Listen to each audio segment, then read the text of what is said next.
competitions elsewhere and was a video gamer, and just basically couldn't keep myself from starting up and running tournaments and things back in early 2000s. So I feel like I'm a grandpa in this industry a lot of times, because we opened our first store in 2004. So we've been doing this, this is, gosh, I figure out 14 years now. We've been running a land center in Indiana. We built a lot of other ones for other people and eventually got into software, and I just want to give you a little bit of a background on that to kind of give you an idea of why I got into this business. So we love the competitive side. So we love the idea of two teams setting up on either side of a table, competing in a square, even, skill-based match. Has nothing to do with gambling, even though a lot of our big clients now are casinos. I always tell them it's skill-based. You can go off in the betting rooms and bookies and bet on the matches if you want, all you want. We just want to run the matches and create that environment. So just a couple quick slides I'll run through here as I get started. We're going to do a lot of, I'll just do a lot of what we do on the technical and software side and where I see the gap missing, especially in colleges when they start considering these things. And this panel this morning was like leading up exactly into what we talk about. But you get into this as a college, and I get these colleges calling, and they get to me after they've been working on it 6 months, and they're still asking these same questions. You know, is this an athletics thing? Is this an academics thing? Is it admissions? Is it student clubs? Is it technology? Is it student union? And there isn't really a good answer to that. William talked about that this morning, and Kurt did as well.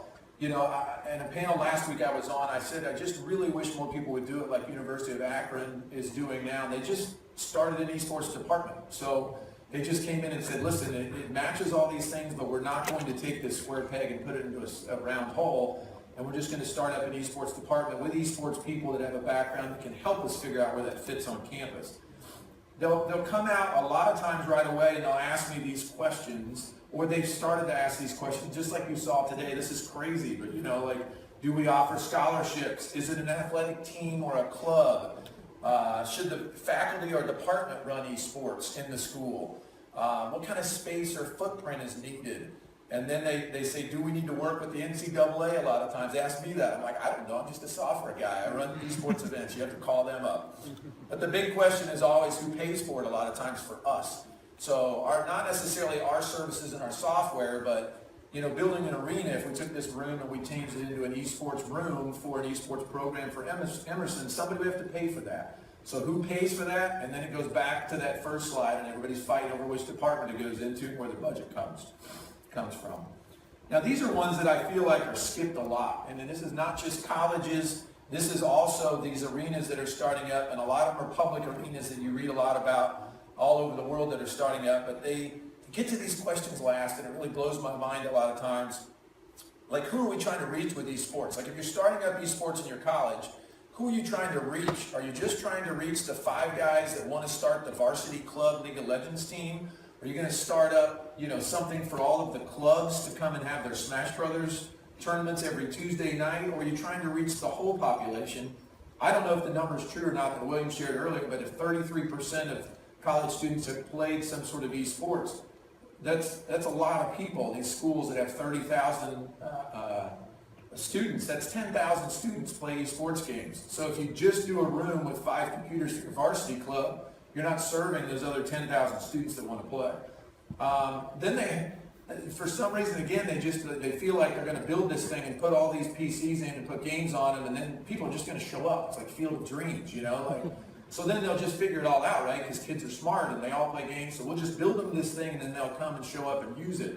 That never works, you know? It's one of the problems with high school and college esports is there's not a lot of managers and coaches that be out there to just run those groups and help guide them. As a basketball guy, none of my coaches were good. I don't know if the rest of you guys that played any other sports, like, I don't think I can look back and think I had a really good coach that knew the game of basketball inside and out. I hated a lot of my coaches, you know, like screaming and yelling at me for doing things wrong and yanking me out of the game, and we always second guess their decisions. But what they did is they organized the bus rides and they organized the schedule and they set up the training camps and they did all the conditioning and they forced us as kids to follow through and stick together as a team because they were the parental figure in that relationship. Nowadays, you know, a lot of these teams and things that are ran by students, they they don't have that adult figure to organize everything and make sure that things happen for a reason in that space.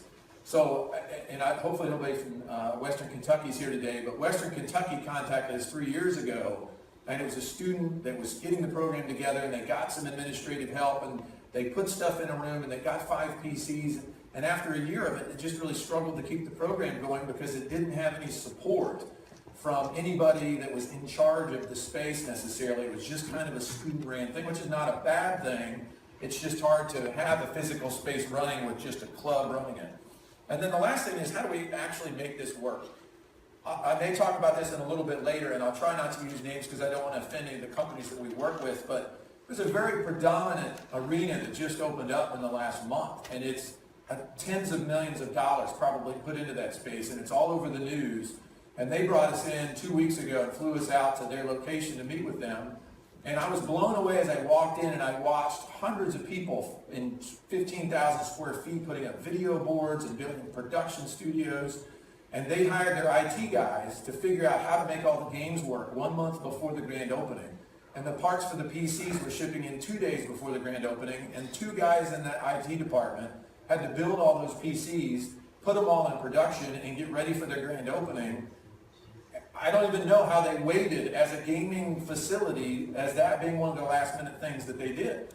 And they're choosing now to monetize their space based on the restrictions of what they've got in their IT department. So they'll just sell a pass to play all day because they have no way of tracking that during the day, during the minute, during the hour, or controlling any of the games that are launched. It's just really bizarre to me. So let's talk about the technology a little bit. And if anybody has any questions as we go, I love questions. So, and I can talk about this all day, so I'll just kind of plow through the slides. But most people forget to get into the how this works because they just assume it's going to be easy. So if you have your PC at home and you're one player and you sit down to play your game in your dorm room, you sit down to play your game at your house, you're logging on and you're logging on with your own Windows account in your home network, logging into your own game account. You only play really 3 or 4 or 5 games actively. I mean, all of us have a crap ton of old games on Steam that we don't ever go back and play. But, that Steam keeps that updated for us. Like, we just log in every day and it updates it, or I kill it because it's downloading some weird old game and my ping's going up. I have control of that. I'm the gamer. I'm sitting there. That's easy. It doesn't seem that big of a deal, right? Like, let's go throw 100 of these in and service 1,000 players. And that's what happens is they get into this and they open this arena up. And they don't realize exactly what goes into it. So I'll use UCI as one of my examples because I don't think Mark would care because so UCI called us 3 weeks before they're open. Jesse Wang was the student that was involved with them that really got the program going out there. I don't know if any of you guys know this story, but they're pretty much one of the probably most visible examples of a school that's gone all in with an esports arena on campus. So 3 weeks before they were ready to open, they were testing software to control those PCs and how they maintain the images and the games on those PCs for the students that want to come in the center. And we said, well, we're in beta of a version of what we're working on. It's not really out there yet. I use it in my stores because I don't care about my customers, and I use them as guinea pigs, and they know that. We're the R&D space. But they mentioned 2 or 3 things they'd like to see. We grinded through those things, and then we flew out and helped them during their opening. So they got into the space and started realizing at the last minute, okay, we're going to put 80 PCs in here. We're going to have all of our students be walking into the space and play on a Tuesday night. Just casual play, play ranked games, play with your friends, do whatever you want. And they wanted to charge for it. That's how they monetize their center, which I think is a smart idea. And so they needed our software to come in there and help them manage it. So some of the things they started to realize, their IT department came in and they're like, wait a minute, we can't have this other software come drop this server in with these access and SQL databases on our network because there's security holes. Can't have full Windows access on the PCs. You can't give these guys and gals the ability to download stuff at random on these things. You can't get access to the network drives. You might be able to get into the school network. Every player wants something different. I don't know if you guys have ever noticed this, but running these arenas for so long, every player has their favorite game. Or a new game will come out that everybody has to have, like Sea of Thieves. Oh my gosh, it's going to be the greatest game ever. Let's get it in there and get it installed. It's not that easy of a task to do in a room full of 50 or 100 machines that you've got to try to make available to people on hundreds of different accounts. And then how do you control the experience? How do you control that player walking in that arena from, being able to launch the games they need to and get to the programs they need to without giving them access to do all the stuff that's inappropriate to do in that kind of space. So there's three things I'm going to touch on real quickly. So there's three pieces to the puzzle of what we do when we go in and we put these in for a lot of high-end clients and a lot of colleges that we're working with now. We're working with the University of Washington, University of Akron. We've worked with UCI and Lambton, a lot of these other colleges, and these are the three main things that they seem to think about last. So I'm going to touch on this real quickly today. There's three parts of this you need to consider. There's the game imaging and how you maintain the updating of the games, how you keep them patched and available and working on all of these PCs in the network. Then there's the system management, how do you control the experience for the players that are playing there. And then there's programming and events. And this is where CSL and TESPA and AVGL and all these other groups come into play. It's one of those things that's, it's not the field of dreams. You can't just put that in there. You have to have programming. You have to have structure around what they do. So CC Boot is a program we use that's mainly out of, I think they're out of somewhere in Asia. I don't really know where they're from. I know the guys really well. They're all over, all of these PC bangs all over Asia. It's a solution that came out about 3 or 4 years ago, and it's really become invaluable for us running these.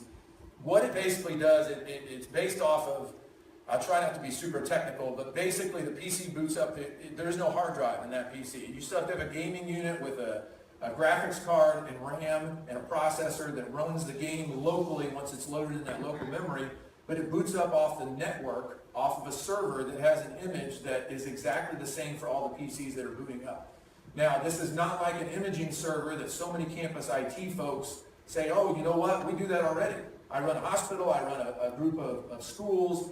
We just set up an image, and if somebody reboots that, it just gets the image back off that. That's not what this is. This actually boots up off of that server so that if you have a game update or a driver update or whatever, you just go update that image on the server, and then as soon as you turn on all those PCs, they all have it on their image. It is the most brilliant thing that's come out for us in 14 years of doing this. Otherwise, we had all these scripts that would run and try to update League of Legends when they came out with their patch. I mean, I don't know who plays Fortnite, but man, that game is brutal for us. Because every week there's like a 3 gig patch, and you don't know if it's going to happen on Tuesday or Wednesday or Thursday. Then there's usually like a half a gig patch a day later to fix whatever came out of that patch that's not working. This solves that problem so that all of those copies are updated instantaneously. As soon as you update the master image, they're all updated. Driver updates, it's scalable, so one server will run 100 PCs. We have a client in Macau, China that's building a huge facility with 305 PCs, so we'll go in and put 4 of these servers in. And once again, once you build one of these, then all 305 as they boot up are all ready to go instantly as soon as they turn on every day. I don't know how you would do that other than have a staff of like 15 IT guys running around and gals running around doing updates, which is miserable because we've done that. The second part of it is what we do. So our background is that we ran these, and we ran a software that was based on internet cafes for years and years and years, and then we built our tournament platform on top of that, as well as a couple other management software pieces that were out there. And then 2.5 years ago, we realized somebody needs to redo this whole system from the ground up. So we built what we call ggLeap. We're getting ready to rebrand it as Esports OS because it sounds and explains itself a lot better. But it basically boots up and replaces the Windows shell. It's extremely restrictive, and it controls access to that PC on purpose so that in a public environment, you don't have to worry about what the player or what the user is doing. So it doesn't give access to Task Manager. It doesn't give access to command prompts. You cannot download anything with it. It is the interface that you see, and we've customized it for a few high-end clients, like Alienware paid for us to customize it. It's in 50 Best Buy stores here in America. Controls the experience for those users that are walking into Best Buy, checking out an Alienware computer. You can actually launch and play Project Cars for 15 minutes, and then it kicks them off, so they don't have people camping out playing games all day in their store, with a whole new skin and a whole new interface for them. It allows them, the most important part probably is it allows them to control time and monetize the installation. And again, I'll use UCI as an example of this, and everybody in collegiate always fights about who pays for this. The easiest way to make this work in your schools is to allow the student body to use this system if you build it. They'll come in and they'll use it, and you can monetize it for just their casual play, like 3 or 4 of us get together, it's more fun to play together. Even if we're not serious and we're not playing in a tournament, we're not in a club, it's more fun for us to get together and play Fortnite if we're all in the same space together.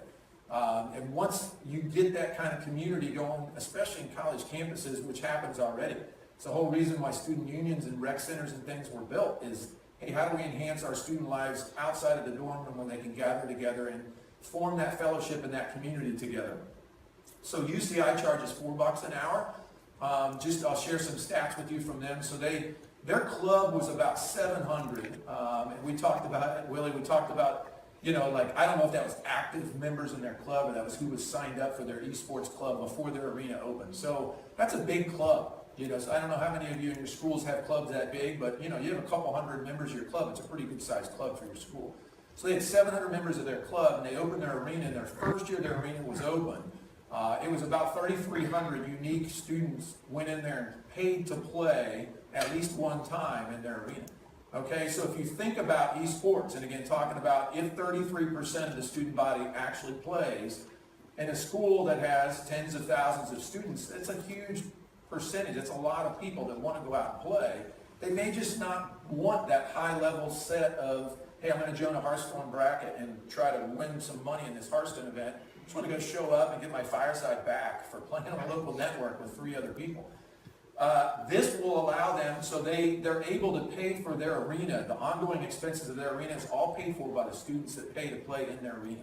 Now, granted, they got started with a lot of sponsorships and a lot of people came to the table for them because of where they're located and they were so high profile. I always tell schools, don't expect people to shout your curtain knows this. They're just not going to show up at your door and hand you a bunch of free stuff because you're, out there and exposing, players to their brand. It's you got to pay money for that stuff. So the upfront capital still got to be paid for, but the ongoing expense can be paid for by the students. Then the third piece that we've got that we really try to make sure of is that with ggCircuit and with all of the other partners that you guys have at your fingertips, just make sure there's programming and there's things going on for them to do. And it can be viewing parties, it can be special nights where you're just getting together for a community night and giving away little skins here and there. This applies for-profit, private institutions as well as colleges. There just has to be a steady stream of programming going on. I had somebody call us just this week that wants to roll out a chain of stores, and their background is in the fitness business. And they equated this exactly to the fitness business, as when they got started in the fitness business, you don't really just put together a fitness location without any kind of programming going on, unless it's like these ones where you go in with nobody working. So a lot of them will have, yogas on Tuesday night, or pump classes on Wednesday night, or, what's the bicycling one is on Thursday. I mean, those things are scheduled all the time, so people that are interested in those events know when to show up to play in those. It's the same thing in your arena. Just have some sort of scheduled programming going, so you're gathering together those people, and you want them to be able to do stuff they can't do at home. So obviously Riot with colleges is offering League Unlocked. I don't know if you guys know about that, but it's available for any colleges that build out. All the ones that we know we work with have gotten access to it by just asking and showing that they have an arena available to the student body. So I know Lambton has it, Hawaii has it, Boise State, everybody has it that I know. So it gives you the ability to get all your champions unlocked, double experience, some extra skins. They even customize the interface for the schools, I believe, and show, like their logo and stuff as it's booting up, which is very, very cool. Blizzard's working with us to do the same thing for a lot of their titles. This is a common practice in Asia. PC Bangs, it's pretty common to go to those places, and that's my last point in this slide is what are these things that we can give them that they can't do in their dorm or they can't do at home? So you can give them access to these things. They treat each other differently. You're not as trollish as you are online when you're sitting with people physically playing in a space. You're nicer, you may guide people, you may help them, be more likely to help them versus put them down in the chat. And then just a couple real industry examples that I wanted to share with you guys, and then I'll take some questions. So I talked a little bit about the current esports venue we're working with. There's a franchise startup that's building out us in the 11th hour, and it's always you're not as trollish as you are online when you're sitting with people physically playing in a space. You're nicer, you may guide people, you may help them, be more likely to help them versus put them down in the chat. And then just a couple real industry examples that I wanted to share with you guys, and then I'll take some questions. So I talked a little bit about the current esports venue we're working with. There's a franchise startup that's building out a lot of different locations. And again, they come to us like in the 11th hour, and it's always like this crazy schedule. So just yesterday I'm on the phone with them, and they have to be up and running because of the partnership they have with Alienware. So for 9 months, they've had 80 Alienware PCs provided for them for free from Alienware. It's a really high-profile client, and they've just been sitting on them trying to figure out what they're going to do with them and how they're going to build out their space. And now, all of a sudden, there's a big event that Michael Dell's going to attend, because Dell owns Alienware, and Michael Dell's going to attend, and he expects to see all their 80 Alienware PCs in operation and what it's going to look like, because they've had them for 9 months, so why don't they have anything running? And they're calling us yesterday, and they're like, okay, it's April 20th. I'm like, do you know when that is? I mean, it's like, it's 2 weeks, you know? Oh, no problem, you guys.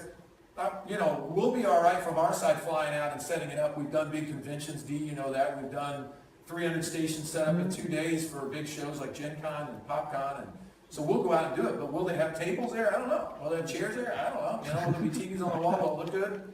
I don't know. You know, I think they're just kind of scrambling at the last minute.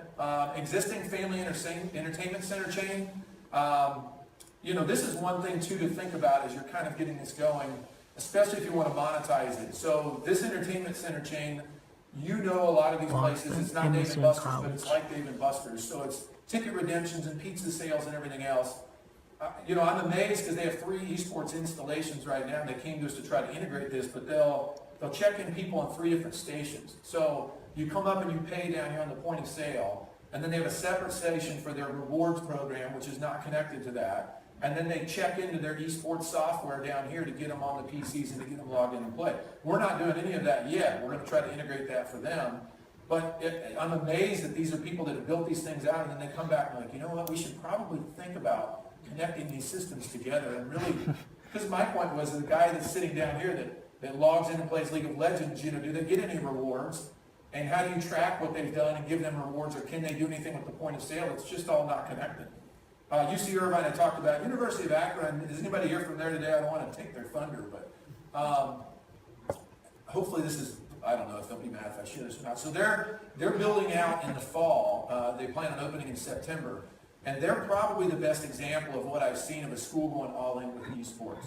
So their president went to an esports event. Maybe some of you guys presented it and gave them the inspiration about a year ago. And they've hired now an esports department. They have an esports department. They have a budget set out. So what they're going to do at their school is they're going to build out 3 facilities at the same time. So they're going to build a facility in their football stadium for the varsity program and the scholarship players to have access to. They're going to build out 40 to 60 station setup in their student union, and they're going to build another 40 to 60 station setup in another building on campus.